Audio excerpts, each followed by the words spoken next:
दोस्तों नमस्कार।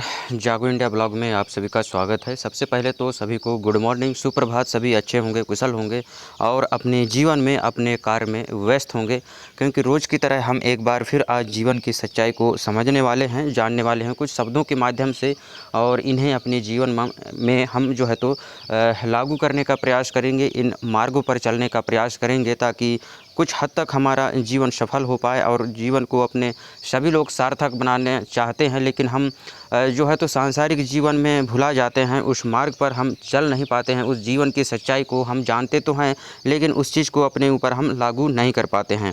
तो आज का जो हमारा विषय है वो है उपदेश। मैं गीता उपदेश की बात नहीं कर रहा हूँ, सिर्फ उपदेश की बात कर रहा हूँ। आज हम समझने वाले हैं उपदेश के जो भी विचार हैं उनको हम समझने का प्रयास करेंगे, और इन शब्दों को हमें अपने ऊपर लागू करना है। यदि हम इन मार्गों पर चलते हैं, अच्छाई के मार्ग पर चलते हैं, तो हमेशा हम अच्छा ही रहेंगे और हमारे अच्छे कर्म ही होंगे, हमारे सोच विचार भी अच्छा होगा। तो आज का जो पहला लाइन है, सब अंधियारा मिट गया जब देखा माही, ज्ञान का दीपक जलते ही अज्ञान का सारा अंधेरा खत्म हो जाता है। तो इंसान जब ज्ञान प्राप्ति करता है तो उसके जीवन में जो भी अंधियारा होता है, सिर्फ दीपक का अंधियारा नहीं, उसके विचारों का अंधियारा, उसके कर्मों का अंधियारा, उसके सोच विचार, उसके शब्द के जो अंधियारा होता है, वो सारी चीज़ें जो है तो उसका जो है तो वो ख़त्म हो जाता है। जब वो ज्ञान प्राप्ति करता है तो ये सारी चीज़ें जो है तो अपने आप दूर हो जाते हैं। तो हमें जो है तो इन बातों को समझना है, जानना है और अपने जीवन में लागू करना है, क्योंकि जब तक हम जीवन की सच्चाई को अच्छे से नहीं समझेंगे तब तक हम ऐसे ही भटकते रहेंगे और जीवन में और जो है तो परेशान होते रहेंगे। वैसे संघर्ष करना तो जीवन में है ही, जब तक ज़िंदगी है तब तक संघर्ष करना है, क्योंकि अलग अलग रूप में जो है तो ये संघर्ष हमारे सामने आता रहता है। आगे बढ़ते हैं। यहाँ पे देखिए, संत कबीर दास जी कहते हैं कि बारिश की बूंदें गिरती हैं लेकिन सबको भिगोती नहीं, ऐसे ही ईश्वर की कृपा बरसती है लेकिन वही पाता है जिसका मन निर्मल होता है। तो बारिश की बूंदें गिरती हैं लेकिन वो सबको भिगोता नहीं है। उसी प्रकार जो है तो ईश्वर की कृपा बरसती है लेकिन वही पाता है जिसका मन साफ सुथरा हो, निर्मल हो, उसके मन विचार सब कुछ अच्छे हों और वो विनम्रता की जीवन, पवित्रता की जीवन जी रहा हो, तो ऐसे व्यक्ति जो है तो उसको प्राप्त करता है। तो हमें जो है तो अपने आप को जो है तो स्वच्छ रखना है, पवित्र रखना है। किसी भी बुरे काम में, विचार में हमें नहीं पड़ना है और ना ही इन चीज़ों से हमें दूर रहने का प्रयास हमेशा करना है। आगे बढ़ते हैं। देखिए, आगे जो कहा गया है कि जन्म लेने वालों की मृत्यु निश्चित है और मरने वालों का जन्म निश्चित है।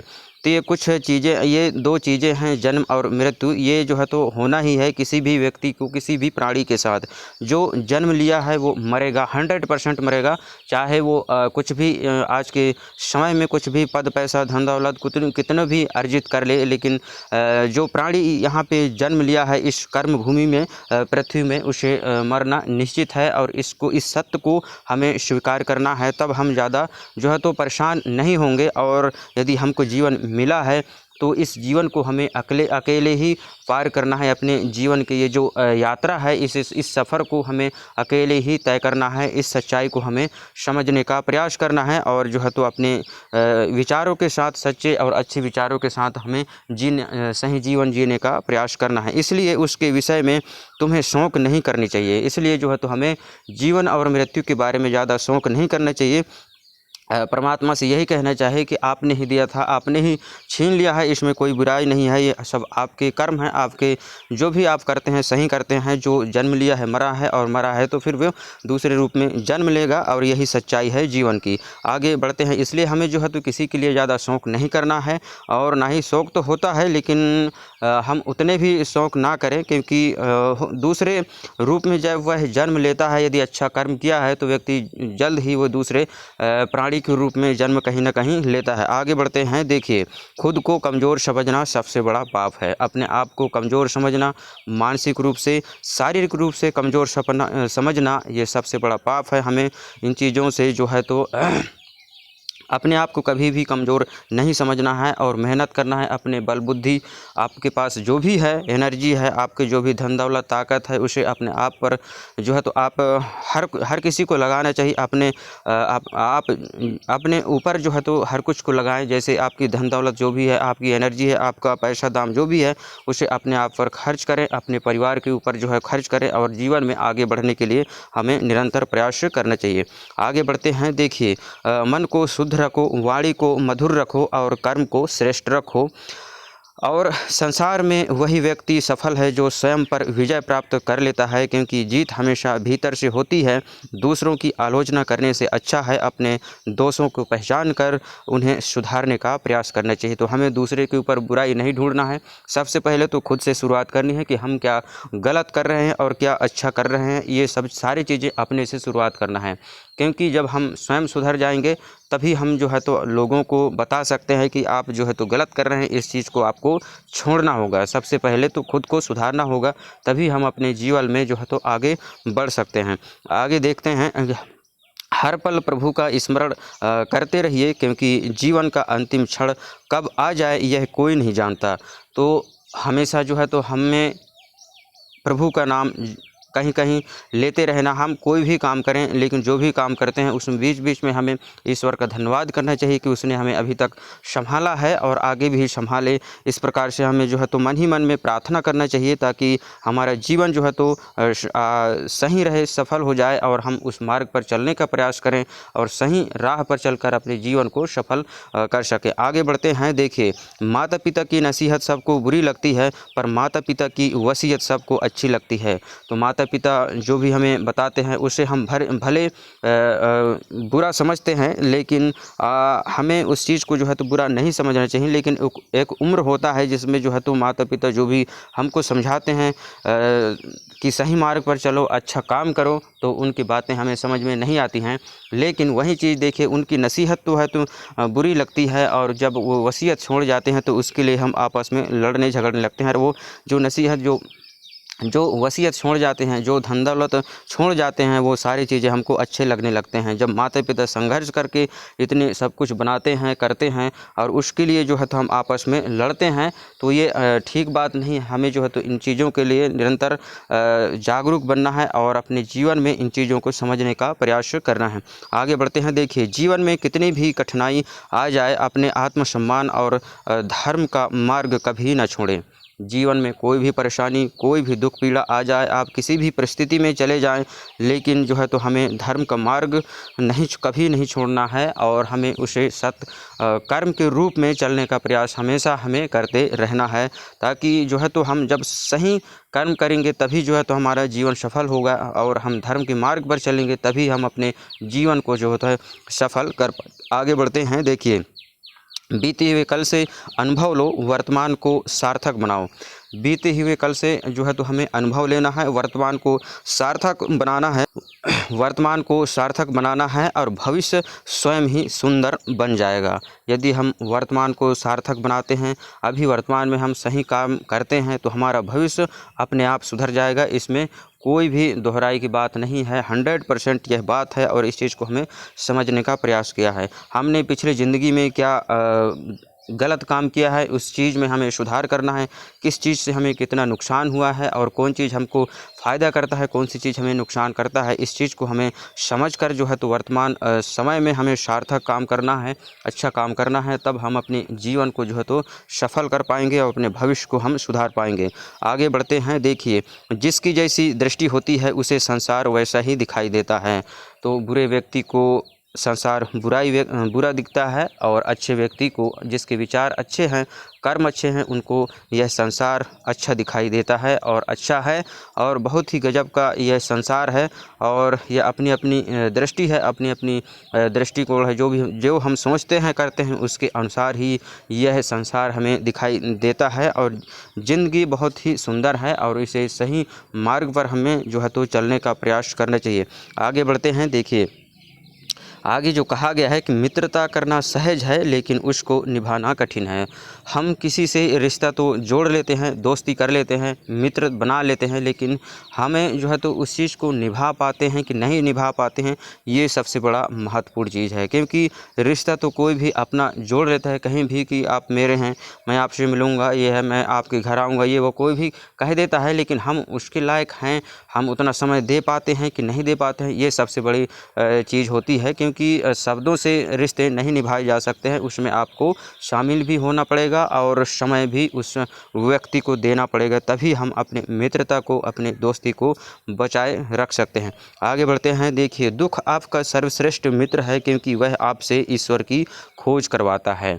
तो दुख ईश्वर का मनुष्य का सच्चा साथी है, और जब आदमी दुख में होता है तभी जो है तो ईश्वर का नाम लेता है। बाकी ज़िंदगी में जो है तो भोग विलास में भुलाए रहता है, उसे ईश्वर कभी भी याद नहीं आता है। लेकिन जब दुख में, पीड़ा में होता है, उस समय जो है तो वह भगवान को याद करता है और भगवान से प्रार्थना करता है कि मुझे एक बार बचाइए।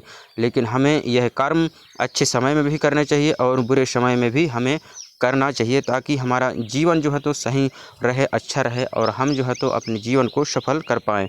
आगे बढ़ते हैं। देखिए, जिसने मन को जीत लिया उसने पहले ही परमात्मा को प्राप्त कर लिया है।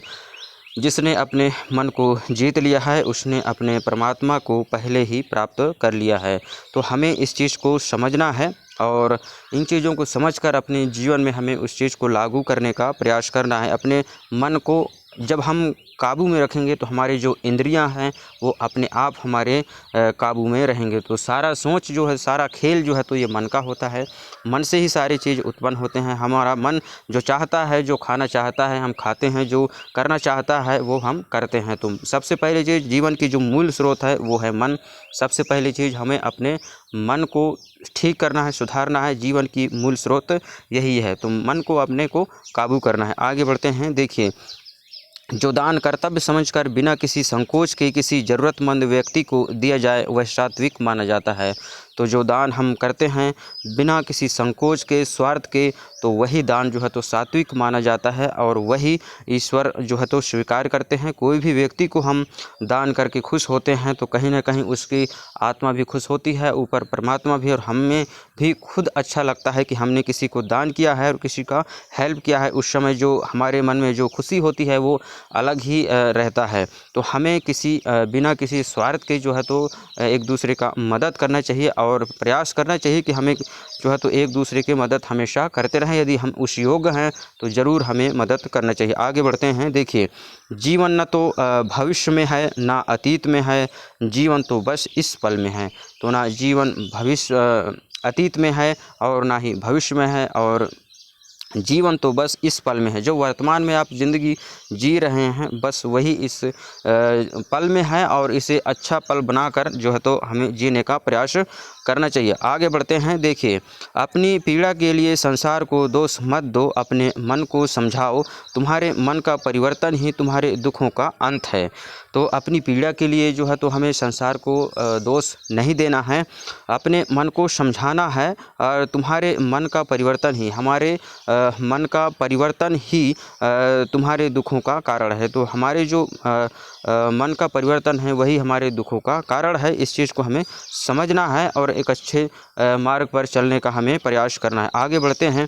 देखिए, अभिमान को अपने आने मत दो, स्वाभिमान को जाने मत दो, क्योंकि अभिमान आपको उठने नहीं देगा और स्वाभिमान कभी गिरने नहीं देगा। तो अपने अंदर जो है तो हमें अभिमान को आने नहीं देना है, स्वाभिमान को हमें जाने नहीं देना है। अपने स्वाभिमान के साथ हमें कोई भी समझौता नहीं करना है। जहाँ हमारी इज्जत नहीं होती है, जहाँ हमारे वैल्यू नहीं समझा जाता है, वहाँ जो है तो जहाँ हमें नीचा दिखाने की कोशिश किया जाता है तो हमें वहाँ पर बिल्कुल भी नहीं रखना है, क्योंकि अभिमान आपको जो है तो उठने नहीं देगा और स्वाभिमान हमें किसी के सामने झुकने नहीं देगा। तो स्वाभिमान को हमें जीवित रखना है, अपने अंदर मजबूत रखना है और एक सही मार्ग पर हमें चलने का प्रयास करना है। अपने स्वाभिमान के साथ, अपने इज्जत आबरू के साथ हमें कोई भी समझौता नहीं करना है। बाकी धन दौलत वो अपने जगह है। आगे बढ़ते हैं। देखिए, जन्म लेने वालों की मृत्यु निश्चित है और मरने वालों का जन्म निश्चित है, इसलिए उसके विषय में तुम्हें शोक नहीं करनी चाहिए। तो जो जन्म लिया है वो मरेगा और जो मरा है वो जन्म लेगा। इस चीज़ को हम समझकर यदि चलते हैं तो हमें ज़्यादा जो है तो परेशान होने की ज़रूरत नहीं है। ये जीवन एक निरंतर प्रक्रिया है और जो आता है वो जाएगा और जो जाएगा वो आएगा। तो एक सही मार्ग पर हमें चलने का प्रयास करना है और इन चीज़ों को समझना है ताकि हमारा जीवन जो है तो एक सार्थक हो सके और हम सही मार्ग पर चल पाएँ। तो वीडियो देखने के लिए आप सभी का धन्यवाद। यदि आपको इसमें से कोई भी बातें ठीक लगे हों तो उसे अपने जीवन में लागू करिए और वीडियो को अपने लोगों तक शेयर करिए ताकि वो भी देखकर समझकर अपने जीवन को कुछ लाइनों को जो है तो समझकर पढ़कर जो है तो अपने जीवन में उसे उतार सकें और अपने जीवन को थोड़ा परिवर्तन कर सकें। वीडियो देखने के लिए आप सभी का धन्यवाद। जय हिंद, जय भारत। मिलते हैं किसी अगले वीडियो में, तब तक के लिए नमस्कार। खुश रहिए, आगे बढ़ते रहिए, अपने स्वास्थ्य और अपने परिवार का ध्यान रखिए। चैनल को ज़रूर सब्सक्राइब करिए और बताएं कि हम कौन से पॉइंट पर और भी वीडियो लाएं। इस चीज़ को हम ज़रूर बताएं ताकि अगले वीडियो में हम उस पॉइंट को कवर करें और जीवन को सच्चाई को समझने का प्रयास करें। वीडियो देखने के लिए आप सभी का धन्यवाद।